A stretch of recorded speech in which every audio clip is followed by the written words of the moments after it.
السلام علیکم دوستانو، لکه څنګه چې تاسو خبر یاست چې 13 افغان لوبغاړو د هند IPL ته نوملیکنه کړې وه. د 13 افغان لوبغاړو څخه یوازې 7 افغان لوبغاړي شارټ لیست شوي دي. ویډیو تر اخره راسره وګورئ. که په دې چینل کې نوي یاست، افغان خوشحال یوټیوب چینل هم درسره سبسکرایب کړئ. د فروری پر 18مه نیټه کېدونکې بولۍ ته ټول ټال د 13 افغان لوبغاړو په ګډون 1114 لوبغاړو نوملیکنه کړې وه چې ترېنه 292 شارټ لیست شوي دي او په یاده نیټه به پرې 8 لوبډلې بولۍ وکړي. د افغانستان څخه لیګ بریکر قیس احمد، اپ بریکر مجیب رحمان، چینمین نور احمد، ارلونډر کریم جنت، فاسټ بالر نوین الحق او فضل حق فاروقي او رحمان الله ګربز هغه لوبغاړي دي چې په 292 شارټ لیست شوي لوبغاړو کې یې ځای موندلی. د راتلونکي پنجشنبې په ورځ به د هند په چینای ښار کې بولۍ ترسره سي.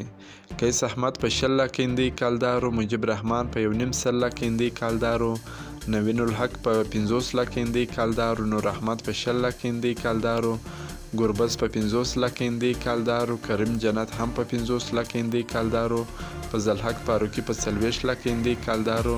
لومړني قیمت سره به د سږ کال بولۍ کې خپل بخت ازمایي. یاده دې وي چې په شارټ لیست شوو 7 افغان لوبغاړو کې یوازې مجیب رحمان د IPL په تیرو پړاوونو کې لوبېدلی دی او نور 6 لوبغاړي به د اخیستو په صورت کې د لومړي ځل لپاره د نړۍ په سترو تجارتي لوبو IPL کې لوبېږي.